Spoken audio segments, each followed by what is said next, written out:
நான் இன்றைக்கி வந்து உங்களுக்கு பாதாம் அல்வா எப்படி பண்ணுறதுன்னு சொல்கிறேன். என் ஃப்ரெண்டு ரொம்ப கேட்டிருக்கேன், என் பெஸ்ட்டு ஃப்ரெண்டு, ப்ளீஸ் பாதாம் அல்வா போடு எனக்கு பண்ணணும் அப்படின்னு. ஸோ அதுக்கு என்னென்ன சாமான் வேணுங்கிறது சொல்கிறேன். நான் வந்து பாதாமை நேற்றுக்கே வந்து தண்ணியில் போட்டு ஊற வச்சுட்டேன். அதை வந்து பீல் பண்ணிட்டுருக்கேன் பாருங்கள். 100 grams ஆஃப் பாதாம், ஓகே. அதுக்கு 100 grams ஆஃப் சுகர், கொஞ்சம் பால், உங்களுக்கே தெரியும் இவ்வளோ, ஒரு 50 grams வச்சுக்கோங்க. அப்புறம் குங்குமப்பூ, அப்புறம் கீ. நான் பீல் பண்ணிவிட்டு சொல்கிறேன். கொஞ்சோண்டு நெய் குத்திருக்கேன், 1 teaspoon இப்போதைக்கு. அப்புறம் இதை அரைச்ச பாதாம் நல்லா அரைச்சிருக்கேன் பண்ணுவோம்.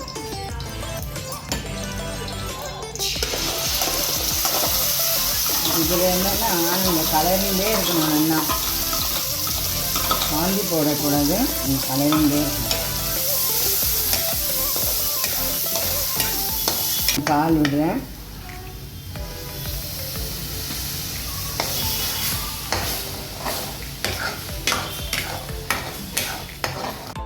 கொஞ்சம் சிம்லேயே வச்சுக்கோங்க.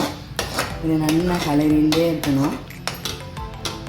இப்போ பச்சை வாசனை போனோடனே நான் வந்து இதே 100 கிராமுக்கு நான் வந்து 100 கிராம் சுகர். சில பேருக்கு கம்மி இது வேணும்னாக்கா நீங்கள் 3/4 டம்ளர் வேணால் எடுத்துக்கலாம், உங்கள் இஷ்டம். பாருங்க, சுகரை போட்டுட்டோம். நான் வந்து சாஃப்ரானையும் போட்டுடுவேன்.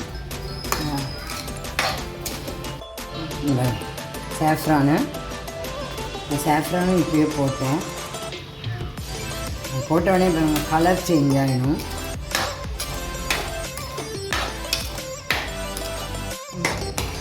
பாருங்கள், இப்போ நான் வந்து நல்லா கலரிலே இருக்கணும்.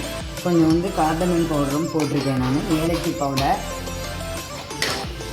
போட்டிருக்கேன். அப்புறம் 1 teaspoon நெய், அப்புறம் ஜாஸ்தியே நெய் இல்லை. இது என்ன இதுனாக்கா, இது எப்படி உங்களுக்கு தெரியும் நல்லா ஆயிடுச்சுனாக்கா, நெய் வந்து வெளியில் வந்து கட்டிட்டு வரும். நம்ம மைசூர் பாக்கெலாம் பண்ணுறோம் பாருங்க, அதே மாதிரி தான். பாருங்கள், இப்போ பால் மாதிரி வந்துருக்குது. இப்போ நம்ம நெய்யும் வெளியில் வந்துருக்கு பாருங்கள். இப்போ நம்ம அதை எடுத்து சின்ன கணக்கில் கட்டணும்.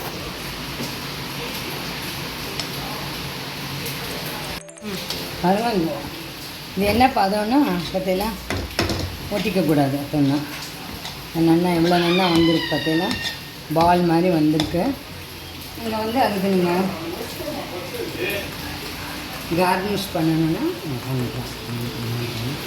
நான் கேஷ்யூ போட்டு நல்லா கார்னிஷ் பண்ணுவேன். இதுதான் இஸ் பாதாம் அல்வா. இது ரொம்ப ஈஸி, பட் ரொம்ப கேர்ஃபுல்லாக பண்ணணும். அதான் வேறு ஒன்றும் இல்லை. சரி, நீங்கள் பண்ணிவிட்டும் எனக்கு கமெண்ட் செக்ஷனில் எப்படி இருக்குது என்னங்கிறத ப்ளீஸ் எனக்கு கமெண்ட் பண்ணுங்க. Please subscribe. அப்போ தான் எனக்கும் ஃபர்தராக எனக்கு ப்ரொசீட் பண்ணுறதுக்கும் எனக்கு சான்ஸ் என்னென்னா இதாகும், எனக்கும் மைண்ட் செட் இருக்கும். Please, thank you, bye.